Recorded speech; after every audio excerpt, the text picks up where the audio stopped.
Bonjour à tous, aujourd'hui je vais vous parler des implants Ishour. Ce sont des implants contraceptifs dans les trompes. Ils font beaucoup parler d'eux parce qu'ils se dégradent et libèrent des métaux lourds dans le corps. Donc énormément de femmes sont malades et c'est mon cas. Heureusement, je vais me faire explanter prochainement. Alors succinctement, pour ceux qui ne connaissent pas, qu'est-ce qu'un Ishour? Alors, un nichot est un dispositif médical implantable de stérilisation définitive et irréversible indiqué chez les femmes majeures en âge de procréer. Donc, il y a deux implants, un dans chaque trompe. L'implant est composé de deux ressorts d'une sorte d'agrafe qui tient les deux ressorts. Donc tout ceci est fait de nickel, titane, fibres de polyéthylène, chrome, fer, étain, argent, platine, iridium. Donc c'est de classe 3, risque le plus élevé. L'Ichour a été retiré du marché en 2017 parce qu'il se dégrade dans le corps et il libère des métaux lourds. Donc il y a énormément de femmes qui ont des effets secondaires, alors beaucoup qui ne savent pas ce que c'est parce que c'est pas simplement localisé au niveau gynéco. Il y a des problèmes d'ordre neurologique, musculaire, articulaire. Enfin, il y a tout un tas d'effets secondaires, de symptômes. Les médecins ne sont pas forcément au courant. Ceux qui le savent n'y croient pas vraiment. Donc voilà, il faut vraiment qu'on communique, qu'on en parle, que le maximum de femmes implantées, que toutes les femmes implantées soient mises au courant et qu'elles aient le choix de se faire enlever les implants ou de les garder. Voilà. Comme les symptômes étaient insupportables, je suis allée consulter. J'ai vu mon médecin généraliste qui m'a fait faire un bilan sanguin. Il m'a fait faire NFS, bilan inflammatoire, bilan lipidique, bilan rénal, bilan hépatique, glycémie à jeun, ionogramme sanguin. Tout était normal. Il est préconisé par l'association Résiste de faire en plus le bilan hormonal, l'antistreptolysine O et les anticorps anticandidats plus HSD. Suite à cela, il m'a orienté vers un neurologue pour faire un électromyogramme. L'électromyogramme était normal. Le médecin généraliste ne voyait vraiment pas ce que ça pouvait être. Donc j'ai fait des recherches sur Internet. J'ai trouvé plein de choses très effrayantes. Et puis j'ai eu l'idée que ça pouvait venir de mes implants. Donc j'ai fait des recherches sur les implants et je suis tombée sur l'association Résiste. Et j'ai vu que d'autres femmes avaient les mêmes symptômes que moi.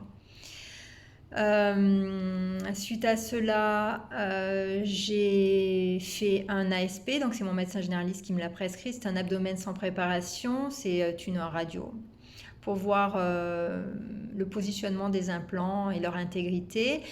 Je suis allée voir mon chirurgien gynécologue qui a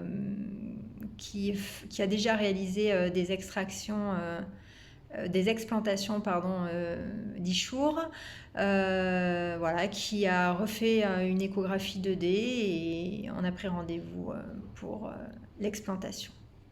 Voilà. Donc, je me fais opérer la semaine prochaine. J'ai rendez-vous demain chez l'anesthésiste. Donc ça se fera à l'hôpital, en ambulatoire, sous anesthésie générale, par voie basse. C'est mon chirurgien gynécologue qui va pratiquer l'explantation.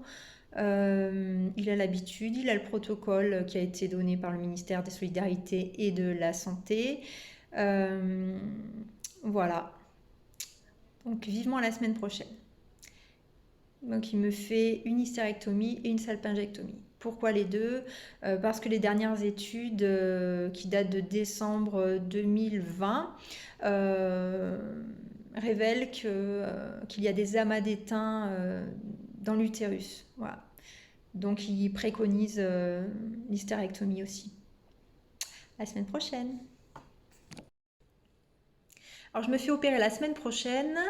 Donc hystérectomie et salpingectomie. On va faire le point aujourd'hui sur les symptômes avant opération. On fera le point après.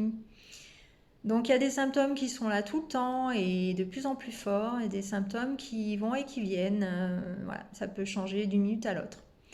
Donc dysphonie, spasme aux mains, avant-bras, pieds, fesses, mâchoire, spasme du diaphragme, des fasciculations, palpitations. Je lâche les objets que je tiens dans mes mains. Une grosse fatigue malgré que je dorme beaucoup et profondément. Des troubles digestifs, des spasmes, diarrhée, nausées, ballonnements, des céphalées, malaise vagal, hypoglycémie, des impatiences, des troubles de la concentration et de la mémoire, des douleurs articulaires, surtout au niveau des doigts, plus d'un côté que de l'autre, mais l'autre côté arrive aussi fort, si bien que ça continue, je ne peux plus me servir de mes mains. Ça fait très très mal. Des douleurs musculaires, au point de vue gynéco, des saignements et des spasmes, hyperesthésie, paresthésie, humeur labile et des engourdissements des bras et des jambes la nuit. Voilà, on fait le point la semaine prochaine. Bon, l'opération s'est super bien passée. On est à 1 semaine après l'opération. Bon, les symptômes sont toujours là pour l'instant, mais il faut le temps d'évacuer. À bientôt! Alors un petit point, l'opération s'est très bien passée, j'ai eu aucune douleur, jamais, donc très bien. Juste une petite gêne au bas du ventre, mais rien du tout. Voilà. Donc j'ai fait attention, je me suis reposée, j'ai rien porté, aucune charge lourde, j'ai fait un minimum de choses, je me suis bien reposée.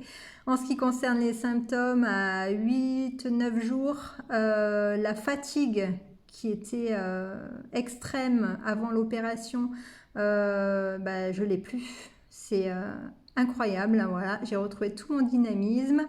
En ce qui concerne les spasmes, j'en ai beaucoup moins. Donc voilà, ça suit son cours. Je suis super contente.